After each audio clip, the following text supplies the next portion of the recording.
Welcome to சுடுதண்ணி. இன்றைக்கி நம்ம வீடியோவில் ரீசெண்ட் டைம்ஸில் ரொம்பவே ஃபேமஸாக போயிட்டுருக்க இந்த கறி லீவ்ஸ் பன்னீர் எப்படி பண்ணுறதுன்னு பார்க்கலாம்.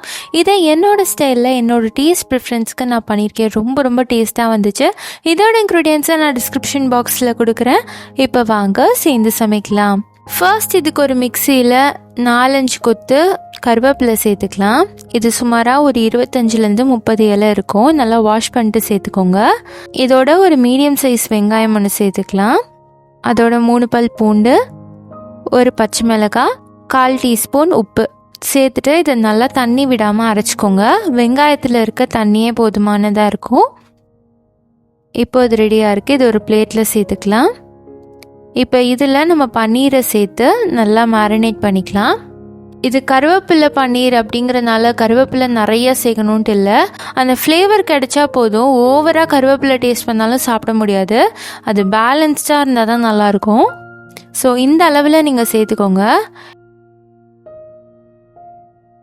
இது நல்லா பைண்ட் ஆகுறதுக்கு கொஞ்சமாக அரிசி மாவு சேர்த்துக்கிறேன். இங்கே அரிசி மாவு இல்லாட்டி கடலை மாவு கூட சேர்த்துக்கலாம்.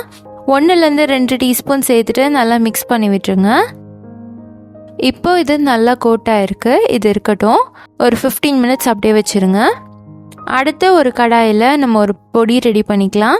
அதுக்கு 2 டீஸ்பூன் மல்லி, 1 டீஸ்பூன் சீரகம், 1 டீஸ்பூன் சோம்பு, 3 வரமிளகாய், 2 கொத்து கருவேப்பிலை, 1/4 டீஸ்பூனுக்கும் கம்மியாக உப்பு, சும்மா 2 சிட்டிகை சேர்த்துக்கலாம்.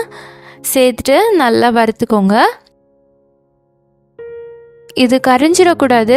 அடுப்பை சிம்லே வச்சு நல்லா வறுத்துக்கோங்க. நல்லா வாசம் வரும். இதை ஒரு 3 to 4 மினிட்ஸ் வறுத்திங்கனாலே போதும். அடுப்பை சிம்லே வச்சு வறுத்துக்கோங்க. இப்போ இது ரெடியாக இருக்குது. இது ஒரு மிக்சியில் மாற்றி கொரப்பாக அரைச்சி எடுத்துக்கலாம். இருக்கட்டும். இப்போ இதே பேனில் 1 டேபிள் ஸ்பூன் எண்ணெய் சேர்த்துட்டு இதில் நம்ம ஆல்ரெடி மேரினேட் பண்ணி வச்சுருக்க பன்னீர் பீசஸை சேர்த்துக்கலாம்.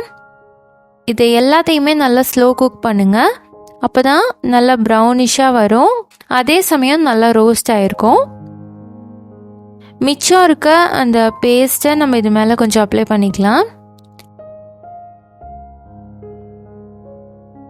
இது நல்லா ரோஸ்ட் ஆகும் போது நல்லா அந்த பேஸ்ட் ஒட்டிக்கும். ஸோ திருப்பி போடும்போது நல்லா ஒட்டி இருக்கும்.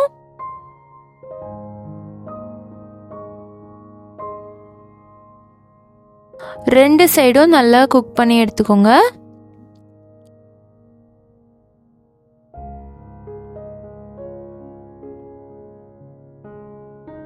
இது கொஞ்ச நேரம் நல்லா குக் ஆகட்டும். இப்போ பார்த்தீங்கன்னா நல்லா ரோஸ்ட் ஆகி வந்திருக்கு. இந்த மாதிரி ப்ரௌனிஷாக வரணும். இப்போ ஒரு 5 மினிட்ஸ்க்கு அப்புறம் எண்ணெய்லாம் நல்லா ட்ரெயின் ஆகிடுச்சு.